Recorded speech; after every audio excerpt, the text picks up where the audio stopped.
सामसङले चाहिँ नेपाली स्मार्टफोन मार्केटमा चाहिँ budget phone, mid range phone, त्यसपछि फ्ल्यागशिप फोनहरू धेरै जसो लन्च गरिरहेको छ, फ्रिक्वेन्टली लन्च गरिरहेको छ। त्यही हिसाबमा चाहिँ अहिले सामसङको नयाँ smartphone Samsung galaxy A03s phone लिएर आएको छ। अस्ति मैले केही दिन अगाडि यसको अनबक्सिङ गरेको थिएँ र आज मैले यस भिडियोमा चाहिँ हजुरहरूलाई यस सामसङ ग्यालेक्सी A03s को चाहिँ रिभ्यू लिएर आएको छु। आज हामीले यस भिडियोमा चाहिँ यस सामसङ ग्यालेक्सी A03s चाहिँ यो 15,000 को प्राइस रेन्जको हिसाबले यो फोन ठिक छ कि छैन हजुरहरूलाई बताउन गइरहेको छु। त्यसकारणले यस भिडियोलाई चाहिँ अन्तिमसम्म हेर्नु होला। यस भिडियोलाई चाहिँ रुचाउनु भयो भने यस भिडियोलाई लाइक गरिदिनु होला, साथीहरुमा सेयर गरिदिनु होला र टेक नेपाली युट्युब च्यानललाई सब्स्क्राइब गर्नुभएको छैन भने सब्स्क्राइब गरेर बेल आइकन दबाउन नबिर्सिनु होला। मेनली हामीले चाहिँ यस फोनको चाहिँ पहिला सुरु यसको फिल र वेटको बारेमा कुरा गर्नु पर्दाखेरि चाहिँ हजुरहरूले ब्याक प्यानलमा चाहिँ पोलिकार्बोनेट फिनिस पाउनु भएको छ र यसको चाहिँ साइड प्यानलको बारेमा कुरा गर्नु पर्दाखेरि चाहिँ साइडमा चाहिँ कर्भ प्यानल भएको हुनाले चाहिँ यस फोनमा चाहिँ हजुरहरूले समात्दाखेरि अलिकति राम्रो ग्रिप पाउनुहुन्छ र कभर नलाइकन युज गर्दाखेरि पनि हजुरहरूलाई यो चाहिँ त्यति अप्ठ्यारो चाहिँ हुँदैन।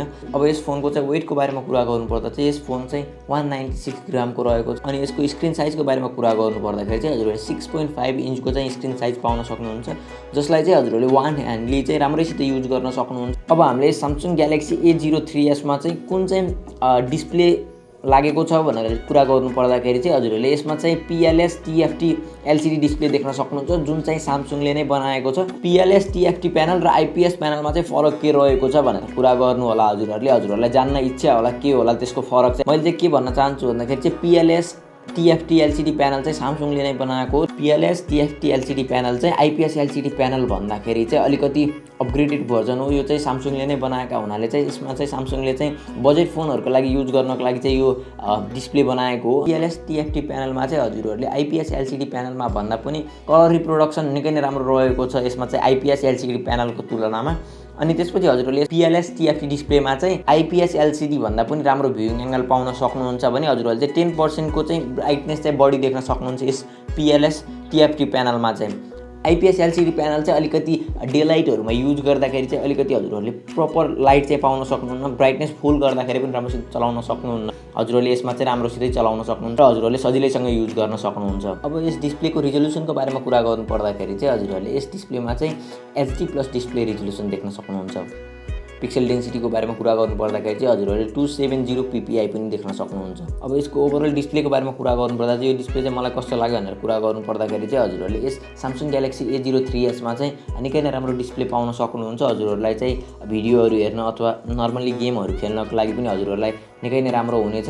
ओभरअल यस सामसङ ग्यालेक्सी A03s को चाहिँ हामीले डिस्प्लेको बारेमा कुरा गर्नु पर्दाखेरि चाहिँ यसमा चाहिँ डिस्प्ले निकै नै राम्रो लाग्यो मलाई चाहिँ। अब हजुरहरूलाई के कस्तो लाग्छ त्यो पनि बताउनु होला।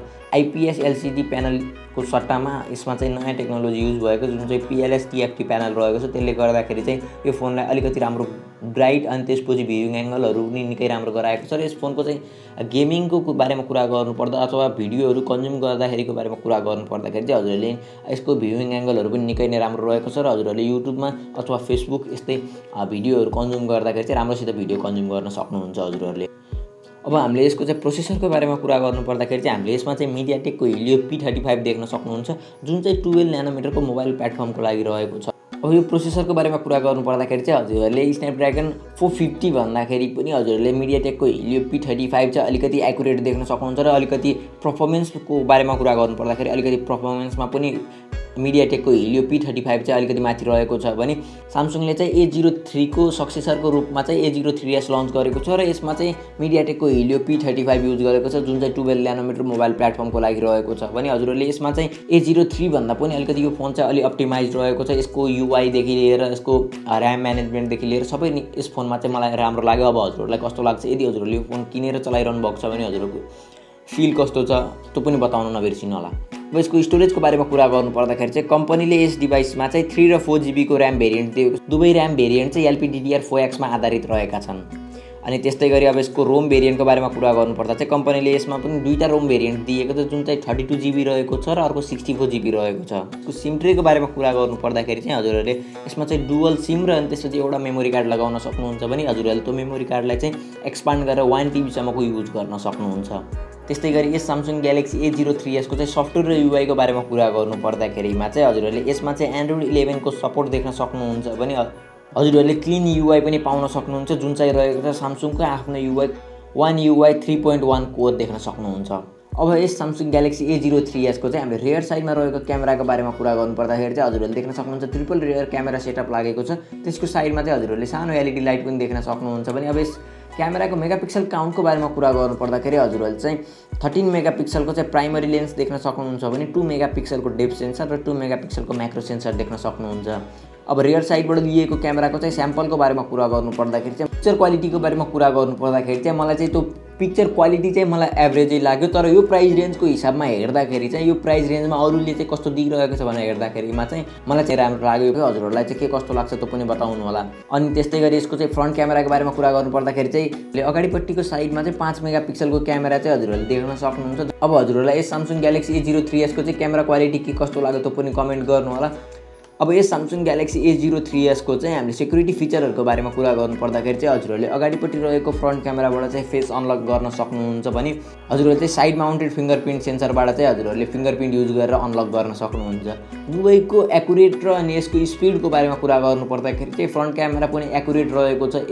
राम्रै लाइट कन्डिसनमा चाहिँ यो फ्रन्ट क्यामेराले चाहिँ निकै नै एकुरेटका साथ र निकै नै स्पिडमा चाहिँ फेस अनलक गर्छ भने हजुरहरूले अलिकति लाइटिङ कन्डिसन राम्रो नभएको ठाउँमा अथवा अलिकति लो लाइटमा चाहिँ हजुरहरूले राम्रोसित फेस अनलक चाहिँ युज गर्न सक्नुहुन्न। त्यस्तै गरी फिङ्गरप्रिन्ट सेन्सरको बारेमा कुरा गर्नुपर्दाखेरि चाहिँ हजुरहरूले फिङ्गरप्रिन्ट सेन्सर चाहिँ राम्रै रहेको छ, त्यति खतरा पनि रहेको छैन र त्यति खतम पनि रहेको छैन भने हजुरहरूले चाहिँ मेनली भिभोको फोनहरूसँग चाहिँ कम्पिट गर्दाखेरि चाहिँ सामसङको चाहिँ यही फोनले चाहिँ अलिकति राम्रो स्पिड चाहिँ दिइरहेको छ। मेनली भिभोको फोनहरू चाहिँ 25,000सम्मको फोन भन्दा पनि हजुरहरूले यस फोनमा चाहिँ फिङ्गरप्रिन्ट एकुरेट र फास्ट पनि पाउन सक्नुहुन्छ। अब यस Samsung Galaxy A03s को चाहिँ ब्याट्रीको बारेमा कुरा गर्नुपर्दाखेरि चाहिँ हजुरहरूले Samsung Galaxy A03s मा चाहिँ 5000 mAh को ब्याट्री देख्न सक्नुहुन्छ। फोटोहरू क्लिक गर्ने, युट्युबमा भिडियोहरू हेर्ने र अनि त्यसपछि नर्मल युजहरू फेसबुक मेसेन्जरहरू युज गर्नुहुन्छ भने चाहिँ हजुरहरूलाई यो फोनले चाहिँ एक दिनसम्मसँग धान्ने गर्छ भने हजुरहरूले चाहिँ अलिकति हेभी बेसिसमा युज गर्नुभयो भने चाहिँ हजुरहरूले चाहिँ अलिकति चार्ज गरिरहेर चलाउनु पर्ने हुन्छ। मलाई यस फोनको चाहिँ ब्याट्री ब्याकअप चाहिँ निकै नै राम्रो लाग्यो। अब हजुरहरूलाई के कस्तो लाग्छ त्यो पनि बताउनु होला। 5000 mAh को ब्याट्री चाहिँ हजुरहरूलाई थोरै लाग्छ कि धेरै लाग्छ त्यो पनि कमेन्ट गर्नु होला।